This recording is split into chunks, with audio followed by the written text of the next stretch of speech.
안녕하세요. 돈두댓입니다. 오늘의 주제는 돈 이야기 한번 해보겠습니다.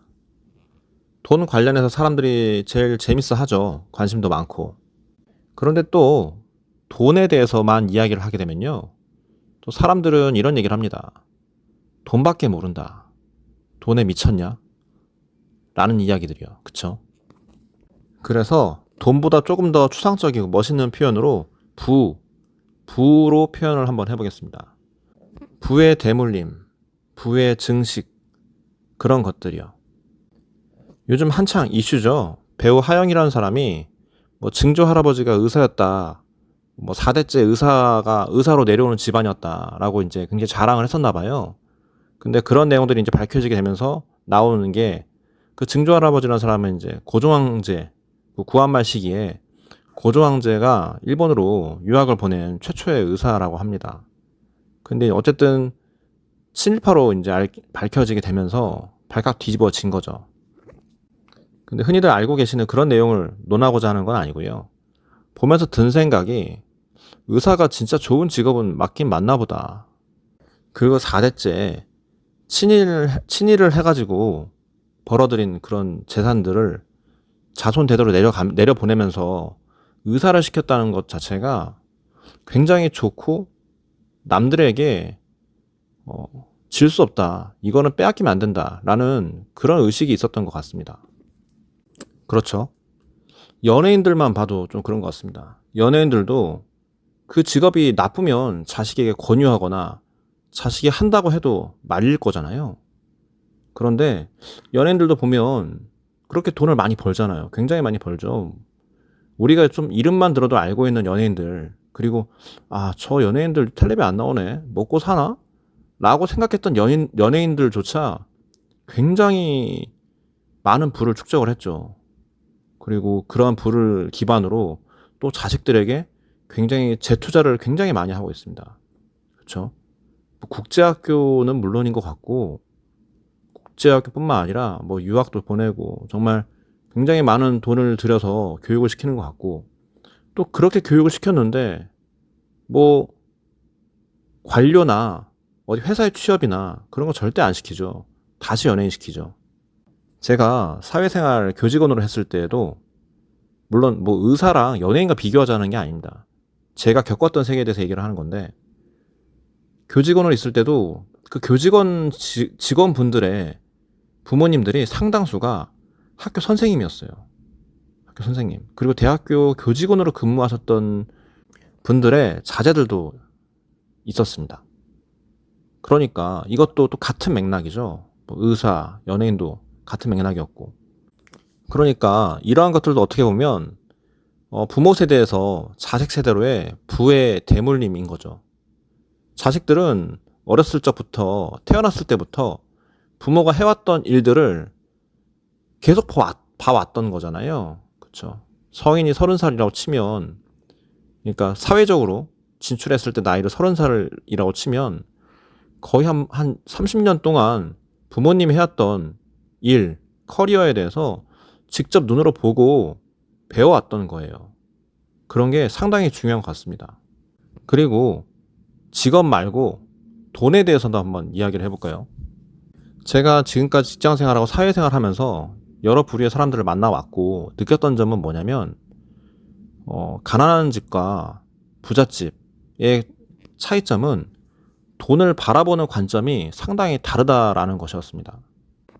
어떤 내용이냐면 돈이 없고 형편이 좀 어려우니까 굉장히 안정적이고 위험을 최소화하려고 하고 대출받는 것을 굉장히 두려워하고 안 된다라는 인식이 상당히 강했습니다. 그러니까 한마디로 그거죠. 대출은 받으면 절대 안 되고 대출 받으면 망하면 그거는 빨간 딱지 날라오고 집안이 망한다. 그리고 항상 성실하게 열심히 일을 해서 저축해서 돈을 모아야 한다. 집값은 거품이다. 언젠가는 폭락한다. 무리하게 영끌해서 투자하지 말아라. 이런 내용들이요.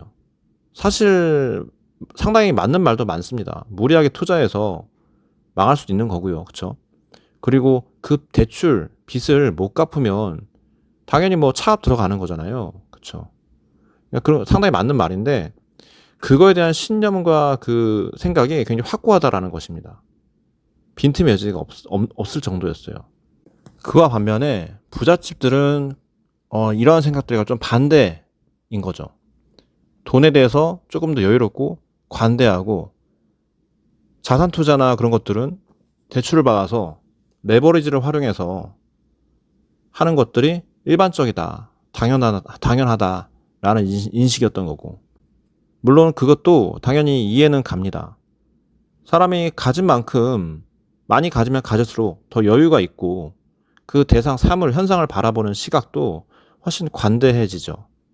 그런데 가진 게 없고 여유가 없으면요, 그거를 똑같은 현상이나 사물을 바라봤을 때 굉장히 다른 생각이나 편협하고 좀 좁은 사고에 갇힐 수가 있는 거죠.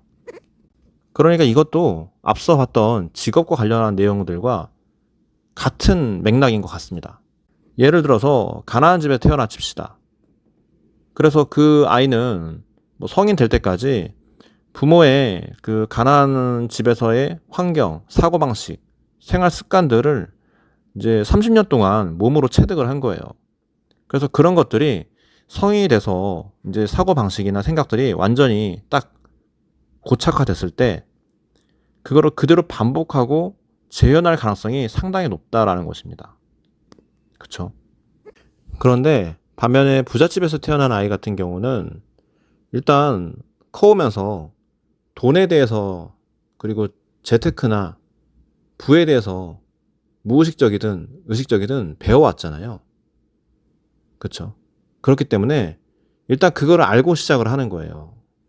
가난한 집에서 태어난 아이 같은 경우는 그게 자기 인생에 30년 동안 배워온 그 세상이 전부였기 때문에 거기에서 시작을 하는 거고요. 또 부잣집 아이 같은 경우는 일단 그거는 기본이고 또 어떻게 하면 돈을 굴리는지 돈에 대해서 공부를 무의식적으로 많이 해왔잖아요. 어깨 너머로요.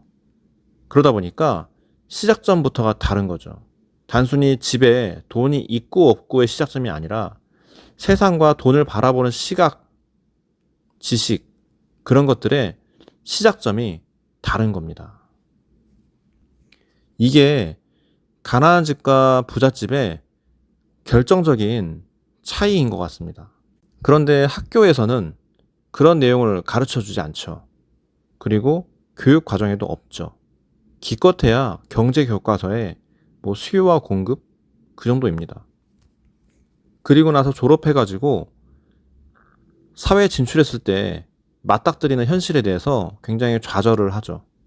그런데 어렸을 때부터 돈에 대한 관점, 세상을 바라보는 시각 이런 것들을 무의식적으로 배운 친구들이나 아니면 직업적으로도 좋은 세계 그리고 충분히 여유가 있는 그런 직업적 세계에 대해서 어깨너머로 충분히 익히고 배워왔던 그런 친구들도 역시 사회에 진출했을 때 이러한 세계와 관점을 전혀 모르는 가난한 집에 없는 집의 친구들보다 훨씬 시작점이 앞서 있고 출발점이 완전 다른 세계에서 시작을 하는 거죠. 바로 이런 것이 시작의 격차가 나타나는 거고 자산과 부의 대물림이 아닌가 싶습니다. 오늘의 결론은요. 내가 부자가 아니라면 자식한테 나의 관점을 그대로 물려주지 말자. 새로운 그리고 올바른 돈에 대한 관점을 심어주자. 이런 내용인 것 같습니다. 자, 오늘 내용이 도움이 되셨다면 좋겠고요. 구독과 좋아요도 부탁 좀 드리겠습니다. 다음에 또 좋은 내용으로 찾아뵙도록 하겠습니다.